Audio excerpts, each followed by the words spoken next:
ام المومنین حضرت عائشہ صدیقہ رضی اللہ عنہ نے فرمایا کہ ایک عورت حضور پاک صلی اللہ علیہ وسلم کے پاس آئی جس کا دائیں ہاتھ سوکھ گیا تھا۔ اس نے آپ صلی اللہ علیہ وسلم سے عرض کیا، یا رسول اللہ دعا کریں میرا ہاتھ ٹھیک ہو جائے۔ آپ صلی اللہ علیہ وسلم نے فرمایا، کس وجہ سے تیرا ہاتھ سوکھ گیا؟ اس نے کہا کہ میں نے دیکھا ہے کہ قیامت قائم ہو گئی ہے، دوزخ سلگائی گئی ہے اور بہشت پاس لائی گئی ہے۔ میں نے دیکھا کہ میری ماں دوزخ میں ہے اور اس کے ایک ہاتھ میں چربی کا ٹکڑا اور دوسرے ہاتھ میں کپڑے کا چھوٹا سا ٹکڑا ہے، ان دونوں سے اپنی جان کو بچاتی ہے۔ میں نے اس سے پوچھا، کیا وجہ ہے کہ تو دوزخ کے گڑھے میں کیوں پڑی ہے؟ تو دنیا میں اللہ کی فرما بردار تھی اور تجھ سے تیرا شوہر بھی راضی تھا۔ اس نے کہا، میری بیٹی میں دنیا میں بخیل تھی اور یہ مقام بخیلوں کے لیے ہے۔ پھر اپنی ماں سے کہا، تیرے ہاتھ میں چربی اور کپڑے کا ٹکڑا کیوں ہے؟ اس نے کہا، انہی دونوں کی وجہ سے میری جان بچی ہے جو دنیا میں اللہ کے لیے دیے تھے۔ پھر میں نے کہا، میرا باپ کہاں؟ اس نے کہا، وہ سخی تھا، وہ سخیوں کے ساتھ ہے۔ پھر میں جنت میں آئی اور اپنے باپ کو حوض کے کنارے کھڑا ہوا دیکھا جو لوگوں کو پانی پلا رہا تھا۔ میں نے اپنے باپ سے کہا، میری ماں اللہ کی فرما بردار عورت تھی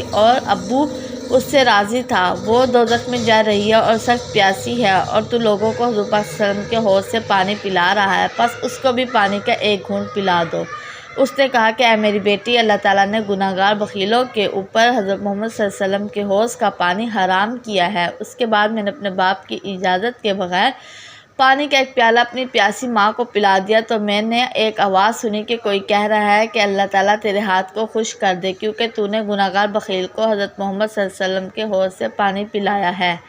جب میں نیند سے بیدار ہوئی تو میں نے اپنے ہاتھ کو سوکھا ہوا پایا تو حضرت عائشہ صدیقہ رضی اللہ عنہا نے فرمایا کہ جب حضور کریم صلی اللہ علیہ وسلم نے اس کی بات کو سنا تو آپ صلی اللہ علیہ وسلم نے اپنے اعضاء کو اس کے ہاتھ پر رکھ کر اس کے لیے دعا فرمائی، پس اس کا ہاتھ ٹھیک ہو گیا۔ حضور پاک صلی اللہ علیہ وسلم نے فرمایا کہ جنت میں ایک درخت ہے جس کا نام سخاوت ہے، جس کی ٹہنیاں دنیا میں لگی ہوئی ہیں، جس شخص نے اس کی ایک ٹہنی پکڑی وہ درخت اس کو جنت کی طرف کھینچ لیتا ہے۔ اس طرح بخیل ایک دوزخ ہے جو کہ دوزخ میں لگا ہوا ہے اور اس کی شاخیں بھی دنیا میں جھکی ہوئی ہیں، جس شخص سے ایک شاخ پکڑ لی وہ شاخ اس کو دوزخ کی طرف کھینچ کر لے جائے گی۔